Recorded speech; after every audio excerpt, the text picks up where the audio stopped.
Golland tili grammatiki dersimizge hoş geldinler. Bugün 9. ders foltoydu deydi. Bütken zaman. Yani biz pillanın zamanlarından hazırkı zaman, ötken zaman ögünüp öttük. Emdi bugün bütken zaman. Yani foltoydu deydi. Bütken foltoyd degen gap bir narsa tügüdi, qıp boldum degan ma'noda. Foltoyd olsa yani bir ish, bir vazifa tügüdi, ahırlaştı degandek. Bütken zaman.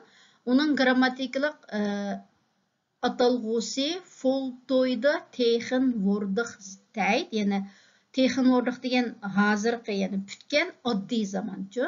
Mesela baya tüzgen cümlemizdeki ik vaz narşkul xıves degeni o bütken ötken zaman. Lekin ikbin narşkul xıves degenimiz bütken oddiy zaman. Çünkü zeyinnin oddiy şekli hazırkı zaman şekli olan bin işletyapmiz. Lekin bunu keyingi derslerde günüp ötümiz. Kısıkça bugün sözleydiğen grammatikimiz biz günlük turmuşumuzda her daim köp işletildiğen yani foltoyda texin vurdıq deydi. Yani bütken oddiy zaman. Burum degendim, şu Golland tili grammatikisinde her xil atalgılarını kem latince atılışı pek köp işletildi.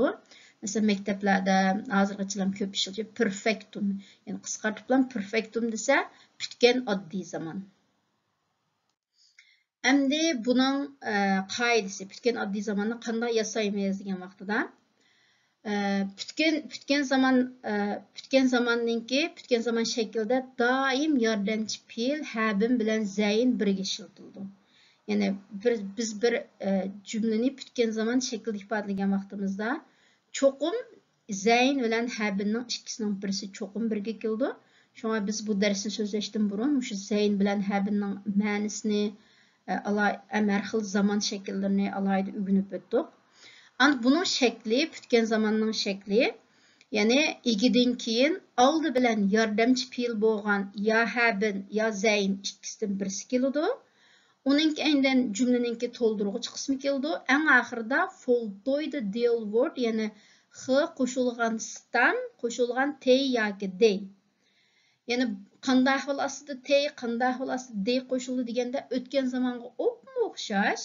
Biz o'tgan soatlik darsda o'tgan zaman o'rgangan vaqtda stamning shu stamga mesela o'tgan zamanda t qo'shilgan bo'lsa, mas holda bütken zamandami t qo'shildi.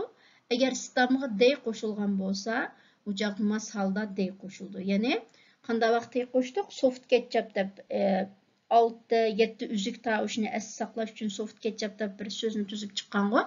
Stamning oxirgi harfi soft ketchupning ichida bo'lsa t qo'shildi, agar bo'lmay qolib qolsa d qo'shildi. Qani amaliy misollar bilan ko'rib chiqaylik.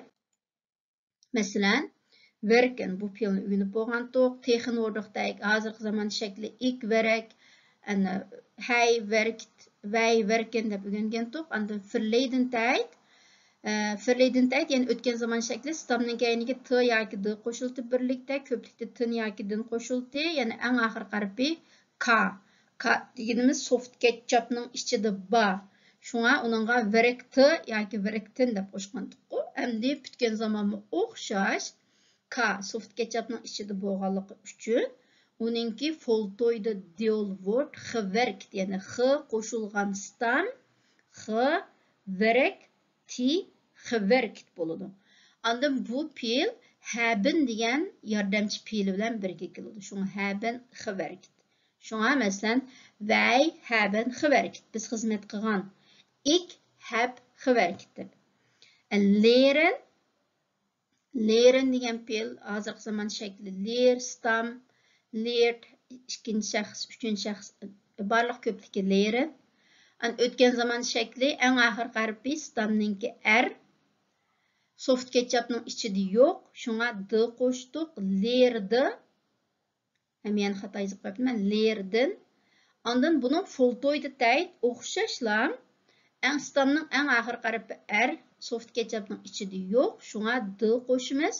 Shunga x qo'shilgan stam, qo'shilgan d bo'lib x lerdi, x lert. Bu ham haben degan yordamchi fe'l bilan birga keladi. Haben geleerd. Ik heb Chinees Tal geleerd. Ben Xitay tili öğrengen. Wij hebben Arabisch geleerd. Biz Arab tili öğrengen degandekçi. Endi ma ikkisini hozir so'zlamayman. Buni sal turib o'zinglar keltirib chiqarib baqsizlar. Masalan, yana bir misol. Ya'ni ik. Bu yerda mesela ik şekli ya heb keladi ya bin. Çünkü ya hebin ya zayn ikkisinin birisi keladi. Ik heb yoki ik bin qo'shilgan foltoydi deyiladi. Mesela werken degan fe'lga ik heb keldi, ik bin gewerkt demaymiz, ik heb deymiz. Şoň masalda ik heb gewerkt, jij hebt gewerkt, hij heeft gewerkt. Ma keyindeki foltoy deyiladi özgermeydi. O'xshashsa mayli ik olsun, jij bolsun, hij bolsun, wij bolsun. Faqat o'zgartiradigan narsa shu hülüp verikord yordamchi fe'l bo'lgan habdan yoki zayn bilan o'zgartirmizchi. Şu ik heb, jij hebt gewerkt, hij heeft gewerkt, wij hebben gewerkt, jullie hebben gewerkt, zij hebben gewerkt. Anda yeni bir fe'l mesela worden, worden degan so'zning ma'nosi aylanmoq, bo'lmoq degan ma'nosi. Bu worden degan fe'l zayn degan yordamchi fe'l bilan birga keladi. Shunga bu yerda ik bin geworden, jij bent geworden. Çünkü jij masalda bent bo'ladi. Andan hij degan vaqtda is. Zijninki hij şekli is. Hij is geworden. Wij zijn geworden. Jullie zijn geworden. Zij zijn geworden. Qısqası pütken zamanni türleş şekli muşunda. Şu an normalda Golland tilda sizler lug'at aqtusanlar. Mesela men lug'atdan ikki misolni olib keldim. Her qanday bir fe'lni izlagan vaqtinglarda şu fe'lninki o'tgan zaman shakli qanday, ondan uningga pütken zaman shakliga qaysi yordamchi fe'l keladi, cho'qim lug'atda berilgan bo'ladi. Buni ma'vo shu Fondalining lug'atidan mesela wohnen degan fe'lni izlagan vaqtimda wohnde o'tgan zaman shakli, buni biz o'rgangan. Ondan bu heeft gewohnt. Yani bunun foltoyda deyiladi gewohnt. Heeft deganga qarab, bu hebben degan fe'llar keldi-ki, shunga ik heb gewohnt, wij hebben gewohnt deb musha deykenman deb masal bilan bilalaysizlar. Yeni bir fe'l masalan blijven. Buni bu yerda verleden tijd enkel form, ya'ni o'tgan zaman birligi bleef. Bu qoidasiz fe'l, o biz o'rgangan qoidaga unda dt qo'shiladigan qoidaga tushmaydi. Shunga buning o'tgan zaman shakli mesela ik bleef, blijven degan bu yerda turib qolmoq degan ma'noda. Ondan ma voltooide deelwoord, mana yozibdi. Ya'ni pütken zaman shakli is gebleven, ya'ni blijven degan fe'l zijn degan yordamchi fe'l bilan birga keldi. Shunga qisqasi lug'atda har doim berilgan bo'ladi. Normal, yaxshi bir lug'atda. Agar berilmagan bo'lsa, bir fe'lning mushtarak shakllari, demak u lug'at yaxshi lug'at emasga deb anlasanlar bo'ldi. Shunga sizlar bundan keyin fe'lni o'rgangan vaqtinglarda biz qisqasi fe'lninki muhim 3 zamonni hozir o'rganib bo'ldik-ku. Shunga bu qoidani o'rganishdagi sababmi? Endi masalan men shaxsan har qanday bir fe'lninki har qaysi zaman shakllarini masalan ko'p ishlatmaydigan fe'llar bo'lsa, uni hammani bilib ketmayman, lekin men bu qoidani bilgachga bir fe'l deganninki har xil shaxs cheklimasiga uchraydi, zaman cheklimasiga uchraydi deb bir fe'lni o'rgangan vaqtimda uning ilk shakli qanday, yay hay desam qanday, ko'pligi qanday, anda hozirgi zaman ifodalasam qanday, o'tgan zaman ifodalasam qanday, putgan zaman ifodalasam qanday deb mas holda o'rganib minishga tirishiman. Bizning bu qoidani o'rganishimizga sababimiz shu. Mush qoidani bilish orqali har qanday bir so'zni o'rgangan vaqtida to'g'ri bo'lgan bir o'rganish usulini yetildirish. Fe'lni o'rgangan vaqtida mas holdagi bir fe'lga mesela shaxs uchraydi. Men, sen, u, siz, sizlarda nima deydigan dema, hozirgi zaman ifodalasam nima deyman, o'tgan zaman, putgan zamanda nima deyman. Ondan putgan zamanda u habim bilan kelamdi yoki zayn bilan kelamdi deb mas holda o'rganib minishinglar kerak. Ondan Golland tilida odatda 90% fe'llarning putgan zaman shakli haben bilan keldi. Faqat nihoyatda oz sondagi 5-10% fe'llarniki putgan zaman shakli zayn bilan keldi. Biz oldimizdagi darslarda yana maxsus shu zayn bilan keladigan Fe'illarninki pütken zaman şeklini zeyin bilen keldiğen fe'illarni hem ayrım ügünüp ötümüz.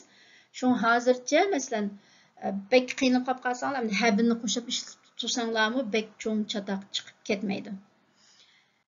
Endi pütken zamanda qanda vaqtda işletimiz degan vaqtida birincisi sözületgan vaqtdan yüz bergen iş hareketini yani vaqtdan burun yüz bergen iş hareketini ifadeleşti işletildi. Mesela pütken zaman yani pütüp boğan, tügep boğan degan ma'noda işte ötep ketip boğan, tügep boğan işlerini ifadeleşti. Mesela hey heft vandaag al 3 keer gebeld. O bugün 3 qitim telefon qildi. Yani belen asli şekli telefoninki nima fe'ilninki telefon urmak degan ma'noda ik bel. Bunun pütken zaman şeklini türlügen vaqtda stamninki en ahirki harfi el, soft ketchupning ichida yo'q. Şuna gebeld bo'ldi. Yani telefon urgan. Pütken zaman ifadelagan vaqtda belen degan fe'il doim habin degan yordamchi fe'il bilan birga keldi. Yani habin gebeld. Şuna hey deb ifadalagancha masalda biz habinninki hey şekli heft. Hey heft vandaag al 3 keer gebeld. O bugün 3 qitim telefon qildi. Ik heb een nieuw fiets gekocht. Men yeni velosiped satib aldım. Yani ik go'gachqa heb gekocht. Bu fe'ilning asli şekli kopen satib almak biz burun o'rgangandik. Lekin bu fe'il qoidasiz fe'il bo'lg'achqa ik kop deymizchu. Lekin gekopt olmaydi, belki gekocht deb bu qoidaga tushmaydigan fe'il. Tomaris is enorm gegroeid. Yani tomaris pek çoğun bo'lib ketibdi. Groeien bu fe'ilning asli şekli. Gegroeid pütken zaman şekli. Bu groeien degan fe'il zayn bilan keldi. Şoňa tomaris is dedik. Tomaris heeft demeymizchu. Yani birinci, yani şu sözünü atkan vaqtdan burun yüz bergen tügep ketip bolgan iş hareketlerini ifadeleşti işletimiz. İkincisi hem yılı tamam bolgan iş hareketini ifadeleşti işletimiz. Mesela ikep har net xizin, men onu bayri kögendim. İkep net inhilas water hidrogen. Bayri bir stakan su içkendim depçu işte. Yakındılam yüz bergen iş hareketini ifadelegendim işletimiz. Üçüncüsü ma'lum bir iş hareketininki odatda yuz berib bakmagan yoki bo'lib bakmaganligini ifodalashda yoki bir qitim yuz berganligini ifodalashda ham o'sha pütken zaman shaklini ishlatamiz. Masalan, azaldan bunda xushal bo'lib bakmagan debchu. Bu chaqcham ji xushal bo'lgan, lekin maqtim xushalliqim hammani bisib tushidi.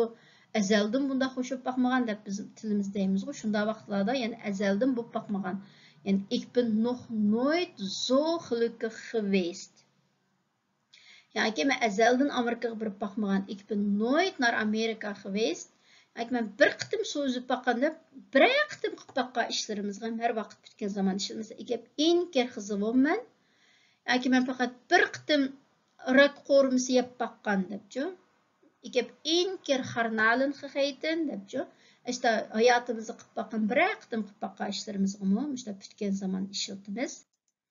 To'rtinchi xil ahvol, yani ma'lum bir iş hareket yüz berib bo'lgan, lekin natijasini biz hozir ko'rib atgan bo'lsak, natijasi hozir davomlashayotgan bo'lsa, bunda ahvoldan pütken zaman işletimiz. Masalan, we hebben gisteren de hele dag in de zon gezeten. Yani we hebben gisteren biz tünügün hele middag bütün düştünken in de zon kuyaş nurida gezeten oltağan toq.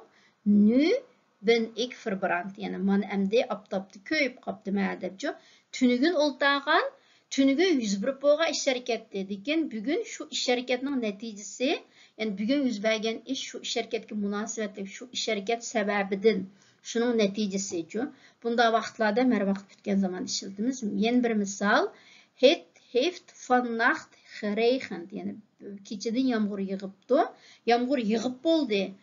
Yomg'ir to'xtadi hamdi, tugidi. Lekin the strat is not. Lekin ko'chalar o'lgan. Yani mesela talag'i chiqib, ko'cha yo'llarning yo'lligini ko'rsak, kechadan yomg'ir yig'ibdi-da deb gerçi uxlaganda tuymagan bo'lsaqmi, lekin isbotga qarab, ko'rgan amaliy ahvol qarab shunda deymiz, shunda vaqtlarda ham kechadan yomg'ir yig'ibdi deb uni ham pütken zaman ifodalaymiz. Yana bir misol, hij heeft een nieuw huis gekocht, nu woont hij daar. En over uw situatie, Hij heeft gekocht, bir uy sitib algan, sitib bilip bolgan. Allaburun sitib bilip boldy uni. Nu woont hij daar. Lekin hazır şu uyda olturup dep şu iş hareketki münasebetlik neticini.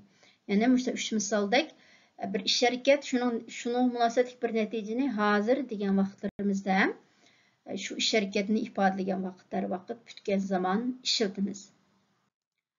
Ondan 5-incisi faqat bir qitimli yuz beradigan ahvollarni tasvirlashda pütken zaman ishlatamiz. Masalan, men bunda vaqtda tug'ilgan yoki u plan vaqt tugab ketgan deb inson umrida bir qitim tug'ildi, bir qitim o'ladi. Shunda vaqtlarda ik ben in 1980 geboren. Men 1980 yil tug'ilgan. And hij is vorig jaar overleden. U o'tgan yili tugab ketdi deb Uşunda bir qitimli yüz beradigan hayatda muşta işlagımı pütken zaman işiltimiz. Qısqası pütken zamanның yasaş türleş şekli, işiltiliş usulü muşundaq şekilde boldu. Endi aldıdan sualыңlar bolsa bir anlay, onundan keyin məşq işləyimiz.